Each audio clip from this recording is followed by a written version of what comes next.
Al-Imam Ad-Darimi dan Ibnu Battah meriwayatkan dari Al-Hasan Al-Basri rahimahullah ta'ala, dulu beliau pernah mengatakan, la tujalisu ahlal ahwa wala tujadiluhum wala tasma'u minhum.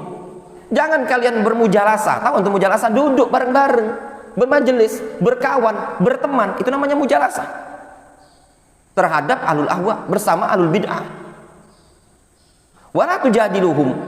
Enggak usah mau debat-debat mereka, enggak usah diladeni. Enggak usah tantang-tantangan, ayo kalau berani kita ketemuan, kita debat. Ngapain? Mereka punya syubhat. Kalau ditonton oleh orang banyak, terkadang syubhat ini tadi bisa nempel ke banyak orang. Wala tasma'u minhum. Jangan dengarkan dari mereka. Sebagian orang, ya ikhwan, udah terbalik. Dia lebih senang mendengar dari ahlul ahwa'i wal bid'ah, akhdhul ilmi min ahlil ahwa'i wal bid'ah, dibandingkan ahlus sunnah. Ini menunjukkan sudah pergeseran manhajiyah. Lihat apa alasannya?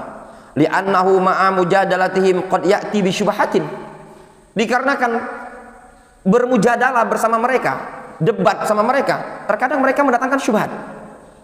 Wala yastati' al-mujadil ayyadfa'aha. Sedangkan mujadil, lawan debat ahlul bid'ah ini dari kalangan ahlus sunnah, itu kadang nggak mampu untuk menolaknya, membantahnya.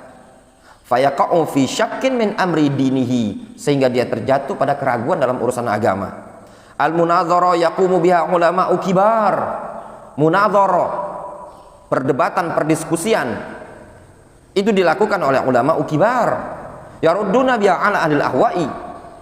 Mereka membantah ahlul ahwa'i wal bid'ah. Walidzalika najidu katsiran min a'immatis salaf la yunadziruna rafidhah masalan. Oleh karena itu kita dapati banyak dari kalangan ulama salaf, mereka tidak mendebat rafidhah. Wa kadzalika ulama al-mu'asirun min ahli sunnah.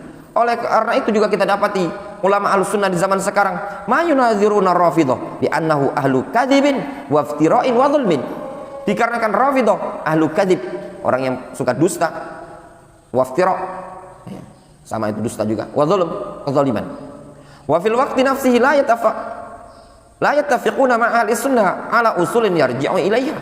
Dalam waktu yang sama juga mereka tidak bersepakat dengan ahli sunnah pada beberapa prinsip yang harus kembali kepadanya. Mithlul Quran was sunnah wal ijma' wal qiyas wa qaulus sahabi. Seperti Al-Quran, sunnah wal qiyas, ijma', qaulus sahabi. Fa haula la yu'minuna bi syai'in yu'min bihi ahlus sunnah. Mereka Rafidhah tidak beriman dengan sesuatu yang ahlus sunnah beriman dengannya. Falidzalika yakunu niqash aqiman. Oleh karena itu kalau niqash, ya, itu terlalu apa? Aqim. Aqim itu buntu, mandul artinya. Ya. Kalau terjadi niqash, niqash itu diskusi. Ya, diskusi yang tidak ada menghasilkan. Mandul. Ya. La siyama anna mazhabahum qa'imun 'ala taqiyyah masalan. Terlebih lagi Rafidhah itu mazhab mereka dibangun atas prinsip taqiyah. Kullu syai'in qad yadhhar khilafuhu. Segala sesuatu itu terkadang nampak sebaliknya. Ngapain antum mau nantang debat Rafidhah? Tidak ada faedah.